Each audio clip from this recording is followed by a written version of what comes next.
everyone. Thank you all for taking time out of your day to come and listen to my informative speech. Let's just dive in. So imagine this. You work for the Discovery Channel as a marine biologist, or basically someone who studies ocean life.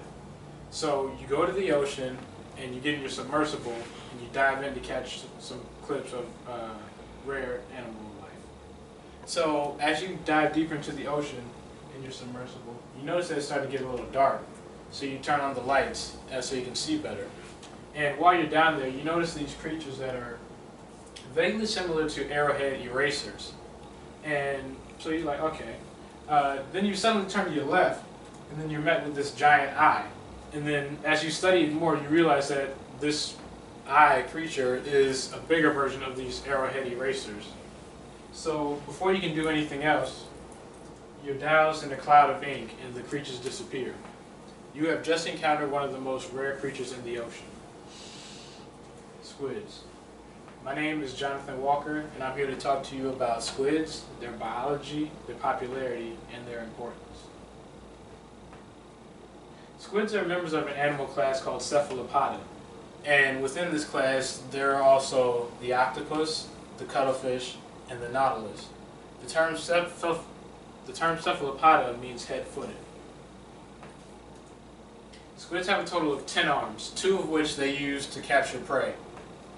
They also have fins and a siphon or a funnel which helps them to move back and forth, left and right.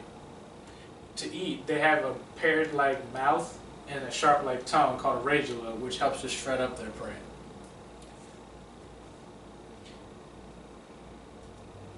To defend themselves, they have multiple techniques. The first is their chromatophores, or cells filled with different types of pigment. They use this to blend in with their surroundings and avoid being caught by predators. In addition to that, they also have bioluminescence, which is basically body light.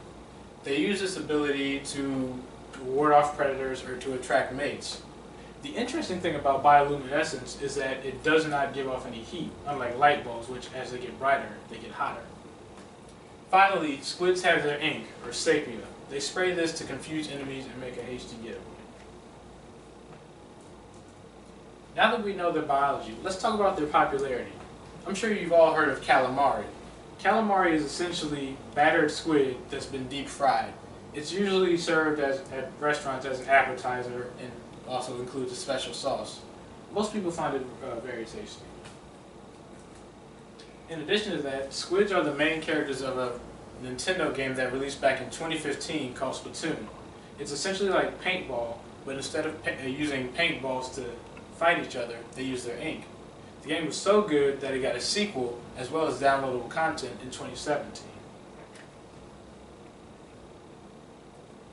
So now that we know about their popularity and their biology, let's talk about their importance. Squid play an important role in balancing the ecosystem.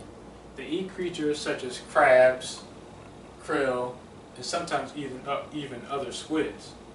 They also provide food for even larger predators than themselves, such as the shark and the whale. Due to their tastiness, at least to other animals, fishermen often use them as bait to catch different fish. So let's rewind. We spoke about the squid's biology, such as their tentacles, their ink, their bioluminescence, and their chromatophores. And when we spoke about their popularity, we spoke about how they're usually an appetizer at restaurants, such as they're a restaurant appetizer called calamari, and they're also the main characters of a game called Splatoon and Splatoon 2. When we got to their importance, we spoke about how squids eat different creatures, as well as they get eaten by even larger creatures. Now that we know this, I hope that we can have a greater appreciation for our small and large friends. I've learned a lot about them by doing this research because, for one thing, I didn't know what bioluminescence was for. I just, assumed it was just kind of a fancy thing that they did, but I never knew it was something used to attract predators or to, bring mates, hey, look at me. In addition to that, I did not know that their ink had a name, which again is sepia, which I assume is also a reference to like the photo filter, which is like turns pictures like an old kind of brown color, just like as you saw in the image, like the Squid's ink was somewhat brown. And lastly, main reason I wanted to talk about this is because of the games Splatoon and Splatoon 2. They're favorites of mine. I play them all the time, and I have friends that play them as well. So I just kind of wanted to throw that out there. So thank you.